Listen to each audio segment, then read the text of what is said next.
യുദ്ധം എല്ലായ്പ്പോഴും കണ്ടുപിടുത്തങ്ങളെ പ്രോത്സാഹിപ്പിക്കും. കണ്ടുപിടുത്തങ്ങളുടെ മാതാവാണ് യുദ്ധം. അങ്ങനെ പറഞ്ഞത് AJP ടെയ്ലറാണ്.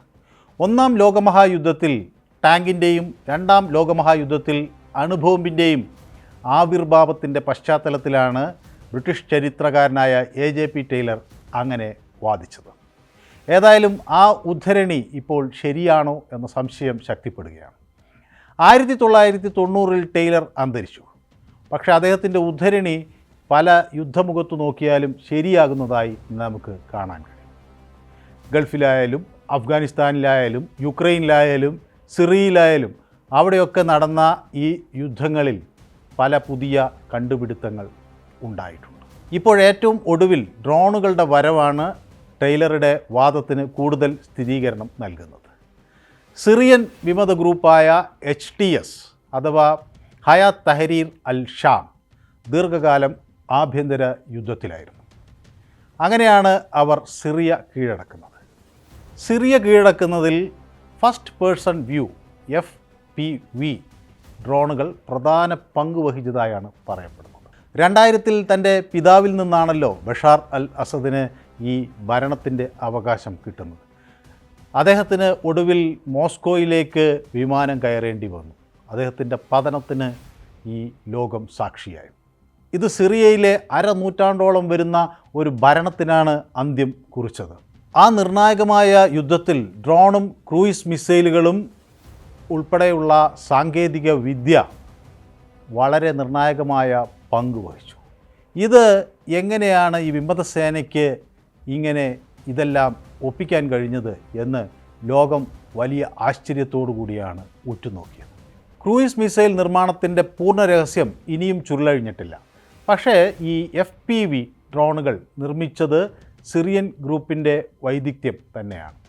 അത് എങ്ങനെ വന്നു എന്ന ചോദ്യത്തിനാണ് അതിൽ യുക്രൈൻ ഒരു വലിയ പങ്ക് വഹിച്ചിരിക്കുന്നു എന്ന കാര്യം പുറത്തു വരുന്നത്. HTSൻ്റെ FPV ഡ്രോൺ യൂണിറ്റിൻ്റെ തലവനായ സിറിയൻ വിമത നേതാവ് അബൂബക്കർ മാർഗനിർദ്ദേശത്തിനായി യുക്രൈൻ മിലിറ്ററി ഇൻ്റലിജൻസിനെ സമീപിച്ചിരുന്നത്രേ.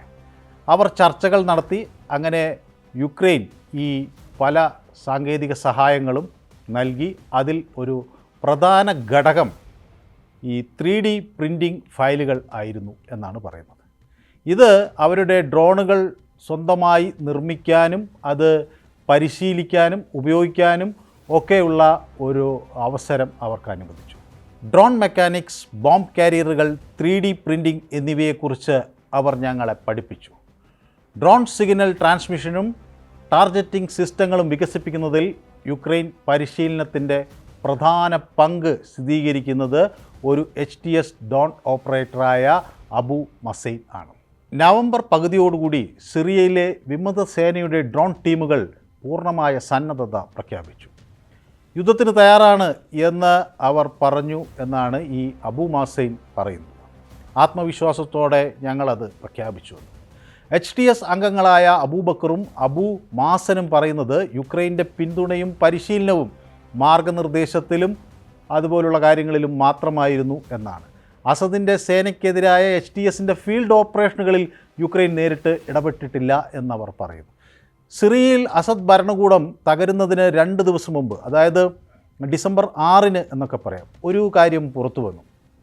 ഒരു ഉന്നത ഇറാനിയൻ വിദേശകാര്യ മന്ത്രാലയത്തിലെ ഉദ്യോഗസ്ഥൻ സിറിയയിലെ ലിസ്റ്റഡ് തീവ്രവാദ ഗ്രൂപ്പുകൾക്ക് യുക്രൈൻ പിന്തുണ നൽകുന്നു എന്ന് ആക്ഷേപിച്ചിരുന്നു. അട്ടിമറിക്കപ്പെട്ട സിറിയൻ പ്രസിഡന്റ് ബഷാർ അൽ അസാദിൻ്റെ സഖ്യകക്ഷിയായിരുന്നല്ലോ ഇറാൻ. അപ്പോൾ ഇറാൻ ഉദ്യോഗസ്ഥൻ്റെ ഈ ഒരു വാദം അന്ന് പലരും വളരെ ഗൗരവത്തിൽ എടുത്തിരുന്നു.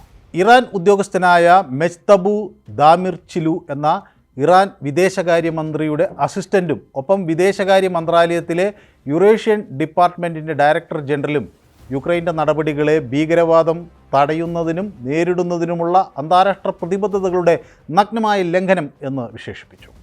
സിറിയൻ വിമതർക്ക് യുക്രൈൻ പിന്തുണ ഉടൻ അവസാനിപ്പിക്കണമെന്ന് അദ്ദേഹം ആവശ്യപ്പെട്ടു. സിറിയൻ ആഭ്യന്തര യുദ്ധത്തിൽ തങ്ങളുടെ പങ്കാളിത്തം യുക്രൈൻ പക്ഷേ നിഷേധിച്ചു. ഡിസംബർ 4 യുക്രൈൻ്റെ വിദേശകാര്യ മന്ത്രാലയം ഒരു പ്രസ്താവന പുറത്തിറക്കി. സിറിയയിലെ സുരക്ഷാസ്ഥിതി വഷളാകുന്നതിൽ തങ്ങൾക്ക് പങ്കുണ്ട് എന്ന് റഷ്യൻ ഫെഡറേഷൻ ആരോപിക്കുന്നു. പക്ഷേ ആ ആരോപണം രഹിതമാണ്. ആരോപണങ്ങൾ ഞങ്ങൾ നിരസിക്കുന്നു എന്നവർ പറഞ്ഞു. മോസ്കോയുടെ സഖ്യകക്ഷിയായ അസദിനെതിരെ സിറിയയിലെ HTSൻ്റെ നേതൃത്വത്തിലുള്ള ഈ പ്രതിപക്ഷ സേനയെ യുക്രൈൻ സഹായിച്ചതായും റഷ്യ ആരോപിച്ചിരുന്നു. 2015 ആണ് പ്രധാനമായും ഈ പുടിൻ അവിടെ സിറിയയിൽ വ്യോമാക്രമണത്തിൽ ഇടപെടുന്നത്. വിമതർക്കെതിരെ നടന്ന വ്യോമാക്രമണത്തിൽ റഷ്യയുടെ പിന്തുണ ഉണ്ടായിരുന്നു എന്ന് എല്ലാവർക്കും അറിയാം. നിരവധി അവസരങ്ങളിൽ റഷ്യ അവിടെ സർക്കാരിനെ സഹായിക്കുകയും ചെയ്തു. സിറിയയിലെ സുരക്ഷ വഷളാകുന്ന സ്ഥിരമായ പ്രവണതയ്ക്ക് റഷ്യയും ഇറാനും തുല്യ പങ്കാളികളാണ് എന്ന് യുക്രൈൻ കുറ്റപ്പെടുത്തി. അവിടുത്തെ സ്ഥിതിഗതികളുടെ പ്രാഥമിക ഉത്തരവാദിത്വം ഈ രാജ്യങ്ങൾക്കാണ് എന്ന് അവർ പ്രസ്താവനയിൽ അന്ന് വ്യക്തമാക്കിയിരുന്നു. സ്വന്തം ജനങ്ങൾക്കെതിരായി അസദ് ഭരണകൂടത്തിൻ്റെ കുറ്റകൃത്യങ്ങളാണിതെന്നും രാജ്യത്തിനുള്ളിൽ ന്യായമായ സംഭാഷണം ഉറപ്പാക്കാനുള്ള വിമുഖതയാണ് സിറിയയുടെ ഏകത സ്വതന്ത്ര രാഷ്ട്രമെന്ന നിലയിലുള്ള നിലനിൽപ്പിനെ അപകടത്തിലാക്കിയിരിക്കുന്നത് എന്നും യുക്രൈൻ പറഞ്ഞു. അട്ടിമറിക്കപ്പെട്ട സിറിയൻ പ്രസിഡന്റിനോടുള്ള ഇഷ്ടക്കേടും അവർ പല ഘട്ടങ്ങളിൽ വ്യക്തമാക്കി. യുക്രൈൻ പ്രതിരോധ മന്ത്രാലയത്തിൻ്റെ പ്രധാന ഇൻ്റലിജൻസ് ഡയറക്ടറേറ്റിലെ അംഗങ്ങൾ സിറിയയിലെ റഷ്യൻ സൈനിക താവളം ആക്രമിച്ചിരുന്നു. സെപ്റ്റംബർ 15 രാവിലെയായിരുന്നു സംഭവം. അതൊരു ഞായറാഴ്ചയായിരുന്നു. അലപ്പോയുടെ തെക്ക് കിഴക്കൻ പ്രാന്തപ്രദേശത്താണ് ഈ ഓപ്പറേഷൻ നടന്നത്. സിറിയയിലെ അലപ്പോയിലെ റഷ്യൻ താവളത്തിൽ യുക്രൈൻ ആക്രമണം നടത്തിയതിൻ്റെ പ്രസക്തമായ ദൃശ്യങ്ങളൊക്കെ പുറത്തു വന്നിട്ടുണ്ട്. ഇത് അസദ് സേനയ്ക്കെതിരെ യുദ്ധത്തിൽ ഒരു പ്രധാന ട്രോഫിയായി മാറി. ഈ റഷ്യൻ താവളം സൈനികർ ആളില്ലാ ആകാശ വിമാനങ്ങളോ അല്ലെങ്കിൽ ഡ്രോണുകളോ ഒക്കെ നിർമ്മിക്കുന്നതിനും പരീക്ഷിക്കുന്നതിനും ഒക്കെ ഉപയോഗിക്കുന്ന ഒരു സ്ഥലമായിരുന്നു. ഇപ്പോൾ നമ്മൾ ഈ ആഗോള ഡ്രോൺ വിപണിയുടെ കാര്യം നോക്കുകയാണെങ്കിൽ 80% അത് നിയന്ത്രിക്കുന്നത് ചൈനയാണ്. ലോകത്തെ മുൻനിര ഡ്രോൺ നിർമ്മാതാക്കൾ അവരാണ്. എന്നാൽ സമീപകാലത്തുള്ള ട്രെൻഡുകളിൽ നിന്ന് ചില വസ്തുതകൾ നമുക്ക് വായിച്ചെടുക്കാം. യുക്രൈൻ ഉണ്ടാക്കിയ നൂതന ആശയങ്ങൾ ഇപ്പോൾ ശ്രദ്ധ പിടിച്ചു പറ്റുകയാണ്. യുക്രൈനിലേത് മെച്ചപ്പെട്ട ഡ്രോൺ വിതരണം ചെയ്യുന്ന കമ്പനികളാണ് എന്ന് ഇപ്പോൾ നമുക്ക് മനസ്സിലാകും. അത് ഈ ചൈനീസ് കമ്പനികളെ പിന്നിലാക്കിയിരിക്കുന്നു എന്ന യാഥാർത്ഥ്യം കൂടി ഇപ്പോൾ നമ്മൾ മനസ്സിലാക്കേണ്ടിയിരിക്കുന്നു. യുക്രൈൻ ഉപയോഗിക്കുന്ന ഈ പുതിയ ഡ്രോണുകൾ ഭാരം കുറഞ്ഞതാണ്. അത് കൂടുതൽ കൃത്യമായി നയിക്കാൻ അതിനെ നമുക്ക് കഴിയും. ഒപ്പം അത് ചെറുതാണ്. ഈ FPV അല്ലെങ്കിൽ ഫസ്റ്റ് പേഴ്സൺ വ്യൂ എന്ന് പറയുന്ന ഡ്രോണുകൾ, UAVകൾ. ഇപ്പോൾ ഈ യുക്രൈൻ ഡ്രോണുകളും അസദിൻ്റെ സേനയ്ക്കെതിരായി സിറിയയിൽ ഈ വിമതർ ഉപയോഗിച്ച ഡ്രോണുകളും തമ്മിൽ വലിയ സമാനതകളുണ്ട് എന്നാണ് റിപ്പോർട്ടുകൾ.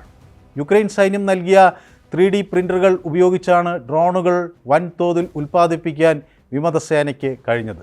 സിറിയൻ വിമത സംഘം ബോംബ് ഡ്രോപ്പിംഗ് മെക്കാനിസങ്ങളും മറ്റ് പേലോഡുകളും നിർമ്മിക്കുന്നതിന് സുരക്ഷിതമായ സൗകര്യങ്ങൾ അവർ സ്ഥാപിച്ചു. സിറിയയിലെ അസദ് സേനയെ നിരായുധരാക്കാനും തുരത്താനും ഒരു തന്ത്രം ഈ വിമതർ ഉപയോഗിച്ചിരുന്നു.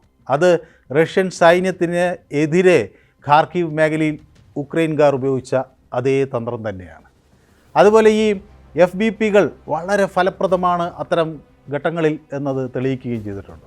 ഒരു മാസത്തിനുള്ളിൽ HTS ഡ്രോൺ യൂണിറ്റ് സാങ്കേതിക വിദ്യ ഉപയോഗിച്ച് അവർ പരിശീലനം നടത്തി അവർ സന്നദ്ധത പ്രഖ്യാപിച്ചു എന്നാണ് മനസ്സിലാക്കുന്നത്. അതായത് യുദ്ധത്തിന് സന്നദ്ധരാണ് എന്ന് അവർ പ്രഖ്യാപിക്കുകയാണ്. അസദിൻ്റെ കീഴിലുള്ള സിറിയൻ സൈന്യത്തിന് എതിരെയായിരുന്നു യുദ്ധം. ഒടുവിൽ ആ യുദ്ധം ജയിച്ചു. ഒരു പുരാതന നാഗരിക രാഷ്ട്രത്തെ ഇരുമ്പ് കൈകൊണ്ട് പിടിച്ച് നിർത്തിയ സ്വേച്ഛാധിപതിയെ പലായനം ചെയ്യാൻ ഞങ്ങൾ നിർബന്ധിതരാക്കി എന്ന് പറയുന്നു വിമതസേന. ഒരു മാസത്തിനുള്ളിൽ തന്നെ HTSൻ്റെ ഡ്രോൺ യൂണിറ്റ് ഈ സാങ്കേതിക വിദ്യ ഉപയോഗിച്ചു. അവർ കൃത്യമായി പരിശീലനം നടത്തിയ ശേഷമാണ് ഇത് ഉപയോഗിച്ചത്.